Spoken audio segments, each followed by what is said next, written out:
So moving ahead, now we'll be discussing about two things.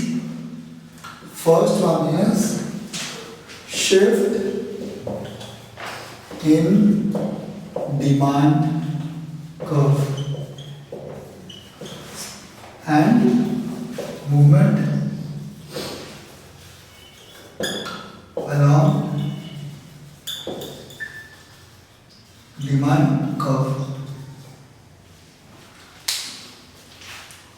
So first I'll begin with shift in demand curve. So we have discussed many things related to demand. So we'll be concluding with the last thing. This is the last topic or rather the last concept related to demand. So what actually happens in shift in demand curve? So as we know, the demand of any commodity is related to price and along with many other things like which affect the demand of any product.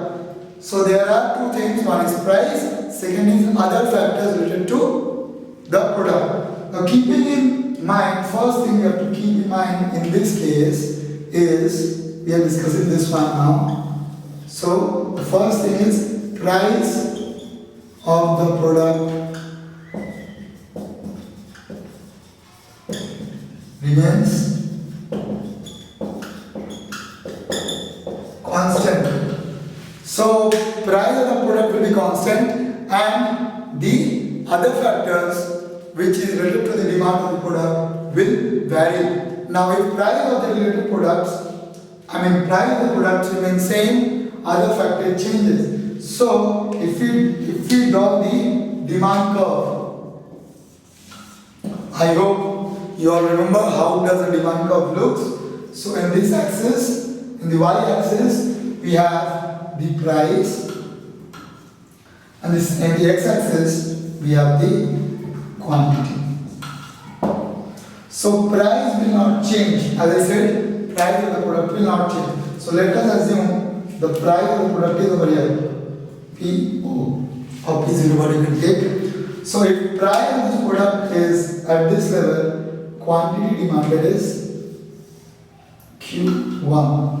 Now, here the market is stagnant. The price is not changing and other factors related to the demand of the product also remain same. Everything is constant. Now, if other factors remain unchanged, which we have already discussed, other factors which we have discussed before discussing about law of demand, if those things changes, for example, taste and preferences, consumers, behavior or everything, if it changes, so now if those thing changes, what will happen? The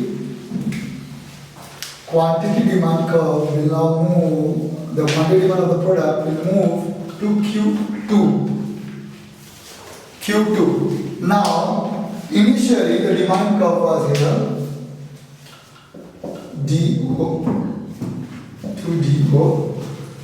Now, it has shifted to DO has shifted to D1 to D1.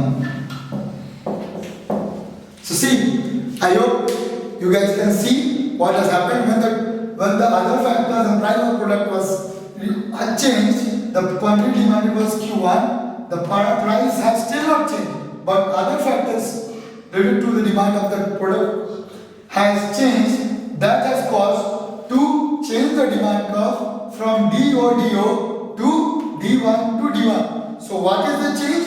What is the quantity? You can see this is the change. This is the distance which has changed. So we are just shifting the demand curve from this point to this point. That's why it is called shift in demand curve, because the price is same and other factors remaining, other factors changing, which has led to shift in the demand. Okay, so this is the change. So this is the quantity. Now quantity demanded has changed. For example, quantity demanded of tea was over at 5 kgs. Now it has come to 10 kgs. So what is the difference? What is the difference? 5 kgs. Yes, 10 minus 5 kgs. So it's 5 kgs. So this is actually what shift in the demand curve. रुकिएगा 1 2 So unfortunately guys, we faced a technical issue. So I had covered this thing, but this was not captured by us. So fine, I'll again go through this thing. So we discussed shift in the demand curve. Now we will be moving through movement along demand curve. So what happened in shift? In shift in demand curve, price of the product was stagnant, but another factors was changing up. Over here, the most important concept is the price of the product will be changing. Either the price of the product will go up or either it will go down. So what we have seen over here in this thing, the quantity demanded from 6 kilos has reduced to 3 kilos. Okay, so there was a single demand curve which we drew over here with keeping in points in mind PO and P1 and Q0 and Q1. So we drew a point from, we drew a curve, this was our curve which we drew from here to here. And this was our intersecting point initially, and the price was PO. Once the price was raised to P1, the intersecting point was this. So what we can see, there is a contraction in demand. So in this scenario, there is a contraction in demand. So the demand of the product was Q0 and now it has become Q1. So if you see along the demand curve, rather moving along the demand curve, we can see there is a contraction. So what is where is the contraction point? How can we find this? Which is this point and this point. There is the difference. So our demand has been contracted by this difference. So by this we mean by contraction of demand curve. Now if I show you now I'll show you another scenario where the price of the product will not fall or rather will not increase. The price of the product will initially it's PO and the quantity demanded is somewhere over here. So we draw the demand curve over here.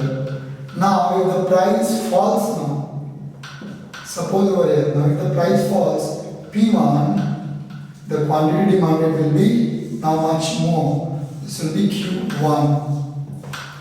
So when the demand, now, initially the demand curve was over here. Now we can see the intersecting points being this initially, and now the intersecting point is this. So in this case as well, there is a difference. This is the extension points. Here the quantity demanded has increased. So in this scenario, we'll call it as extension of demand. So what you guys have understood, if the price of the commodity increases, what will we find? Contraction or extension? Contraction. Yes. If the price of the product is increasing, we find contraction of demand. If price of the product decreases, we find the extension of demand curve. So this is what is all about movement along demand curve, keeping in mind the price of the product is changing and other factors remain same. So this was all about demand.